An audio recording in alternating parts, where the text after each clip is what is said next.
As more and more time passes on, evolution within the human race is inevitable. You may not know it, but you see it everywhere, every day of your life. New technology, new ways of communicating. Today, what you will be watching is a perfect example of the exact opposite of that, because with each new solo cash cup I compete in, it is absolutely flabbergasting to me that I still have the will to continue. Today, we need 62 points in opens if we want to qualify for finals, so go grab a snack, a drink, get comfortable, because this qual comes down to the very last game, and you do not want to miss out on this entire story. Today's shout out goes to Daniel. Massive thank you to you for dropping by the JCM merch site. Guys, if you want to be shouted out in my future videos, be sure to @ me on either Twitter or Discord with picture proof that you picked up some JCM merch. Support means absolutely so much more to me than you know. After what happens in this video, you'll most likely want to drop a like. In fact, if everyone were to do that right now, you'd be amazed at the support that this community has been showing recently. So without further ado, be sure to subscribe if you enjoy Fortnite competitive content, as well as typing in code JCMYT in your Fortnite item shop. The Fortnite solos experience brain rot begins right here in game number 1.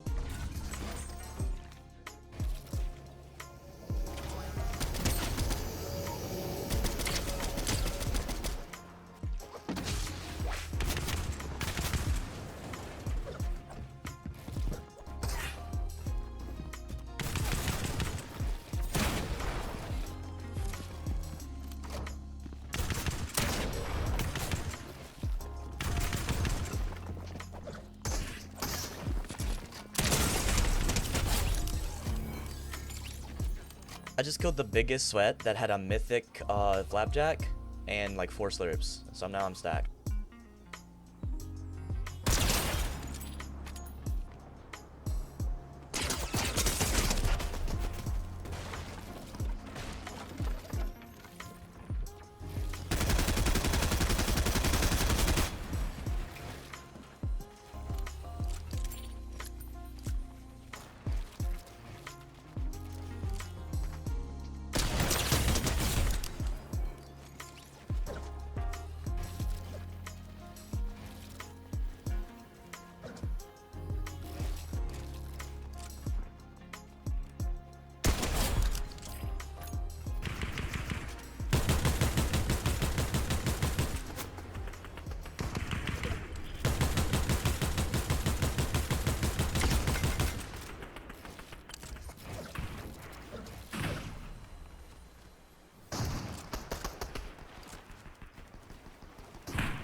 Like, bro, this dude. Leave me a message down in the comment section below of what your least favorite item in Fortnite history is, because for me, I'm not exaggerating, this mammoth pistol is number 1 on that list. Going into game 2, I'm feeling good, I'm picking up kills, and we make it all the way to late game.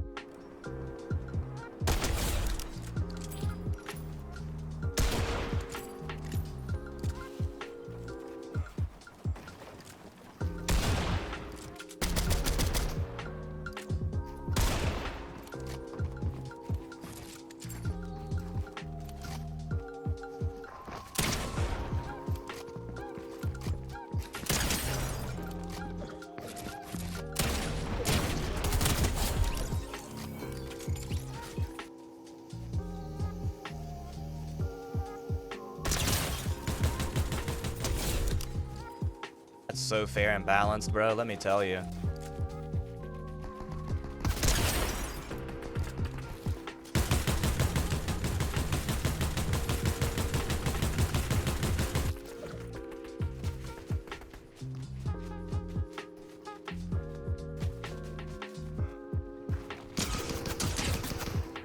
You're so cringe, man. Holy, you're cringe.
right, I mean, yeah, cool. I just did not hear this kid, bro. Right here going into game 3, I already have 40 points, which means I only need 22 more points to qualify after 2 games. Maybe I'm not 100% capitalizing every single game, but I'm doing more than enough to stay on pace to qualify, and that's honestly all I really care about. Don't get me wrong, I would love to win every single game, but in solos, that is just an unrealistic mindset to have. All that you can really ask of yourself is that you compete to the best of your ability, and what happens, happens. So going into game number 3 right here, we're just trying to keep up the consistency and stay on track to get this qual.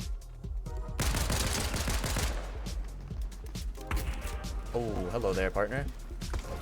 Let me just skedaddle on out of this place.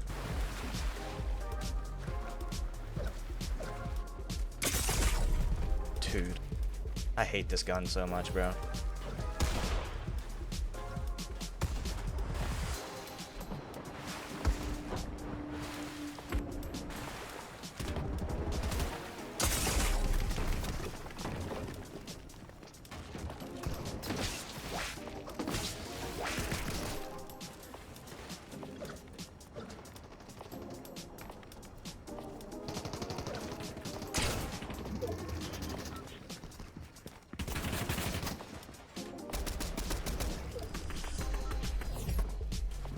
Oh my god, I'm actually Booga.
And I get held, man. Out of all of my opens games that I played in this tournament, that one probably hurt me the most. It was either make it really far in that late game and capitalize off of placement points, or get more kills than I did, because I didn't get a single kill that game, and it ended up coming back to bite me. When I heard the player get eliminated next to me in Storm, I knew that the Storm play with the floppers was going to help me, because I could maybe get the refresh off of the kill that that person got. And in the end, all it really did was end up getting me held from someone that was already in a good position in zone. So there was a lot of different ways I could have played that way better, but it is what it is. We move on, and we're going into game number 4 with 49 points.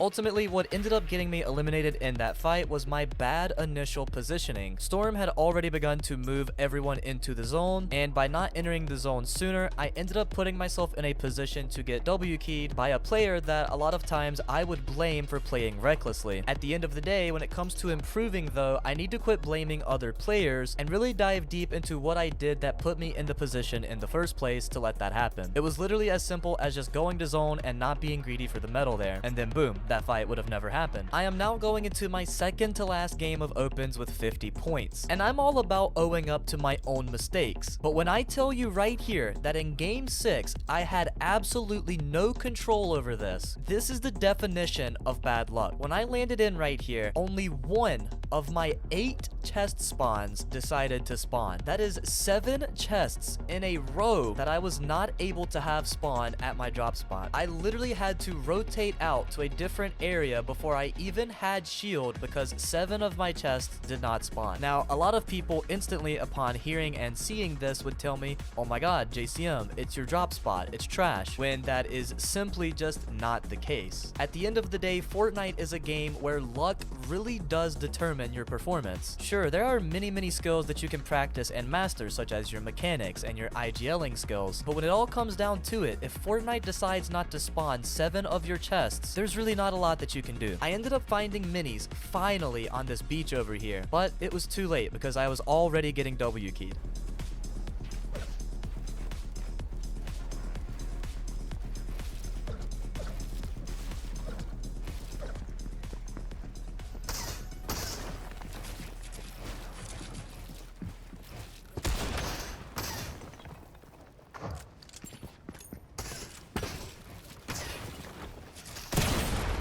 This is why everyone loves solos. No, but like actually, what is the probability of 7 chests not spawning? I swear that is something that would only happen to me. So now we only have one more game left of opens, and I still need 12 points to get to 62, which is what I need to qualify. I ended up getting my cash loot pretty free, so I got the slurp juice, literally the #1 item to have, and right here in mid game, I was farming my metal when I get W keyed by an absolute psycho.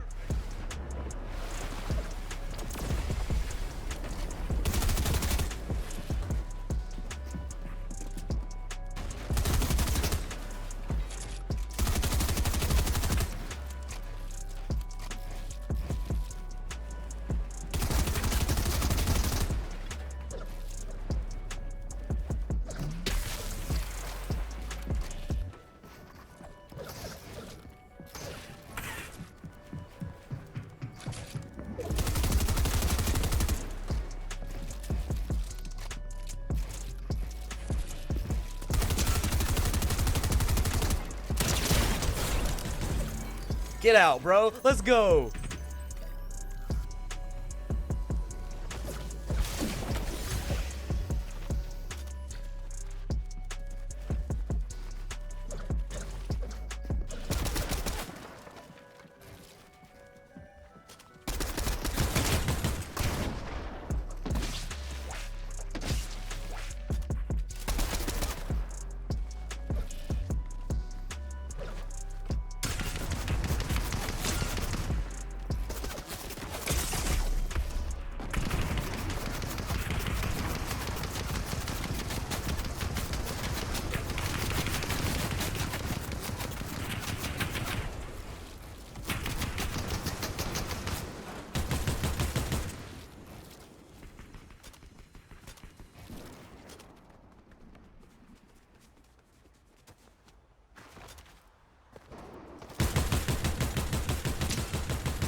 Dang it, bro. There were like 4 people. So we're ending off opens on 62 points, which is exactly the amount that I needed in order to qualify for finals. And funny enough, I ended up placing number 7,408. 100 spots less than that, and I would not have qualified. I'm just gonna put it this way, with each new solo tournament that I play, I continue to just be flabbergasted beyond belief. Now, when it comes to finals for this tournament, I have a bit of a story time. So if you've been a fan of the channel, or if you've just been keeping up with my videos recently, then you already know about my internet situation. For those of you who do not know, the city that I live in does not have access to fiber internet. Not only is that the reason that my ping is around 60 in every tournament, but it was also the reason in this video why I was not able to do well in finals. You see, I have the type of internet that runs on telephone poles, which means if I have a really bad storm come through, my internet absolutely just loses its mind. If you saw my last solos video, then you will know that this happened to me during the opens. But long story short, I had a massive thunderstorm come through my city for the entire duration of finals. And to keep it very easy for you to understand, finals just did not go well whatsoever. Not a single good game. And the reason is because my internet is entirely unstable. Now, I've tried coming up with solutions for this left and right, but at the end of the day, the only thing that I can do to fix this is either A, move out and go somewhere where I can get some fiber internet, or B, just hope and pray and keep my fingers crossed that it becomes available in the city that I live in. I'm in a very unfortunate position where there's just nothing in my power that I can really do to change this. But does it keep me from competing and pursuing my dreams? Absolutely not. Competing in Fortnite and pursuing YouTube is not something that I would trade for the world, even if I have to do it on internet that I can barely do it on. I will say this right now, guys, that I am saving up all of my money so that one day I can move out and I can go somewhere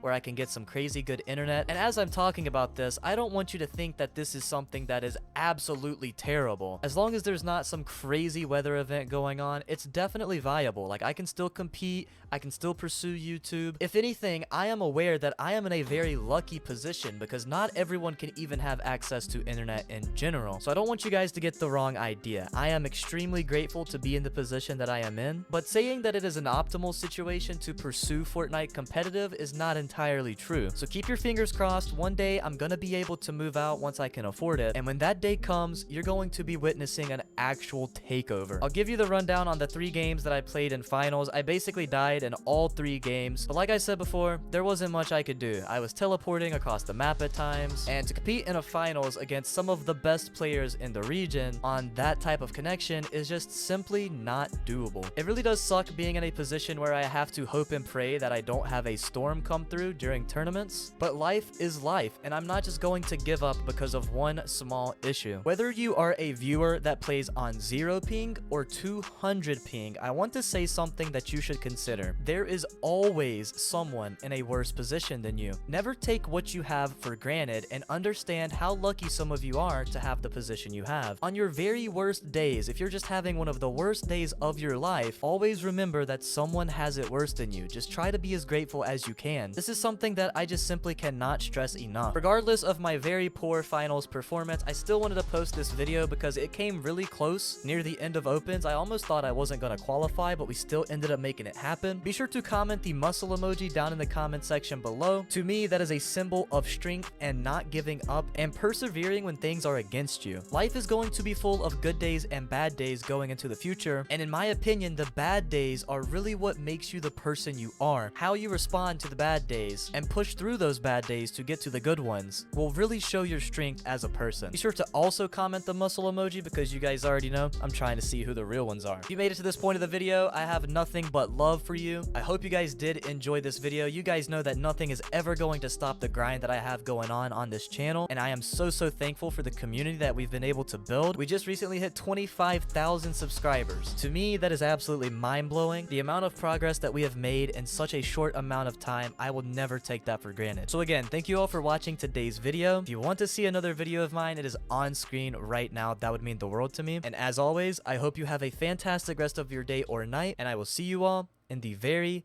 next video. Peace.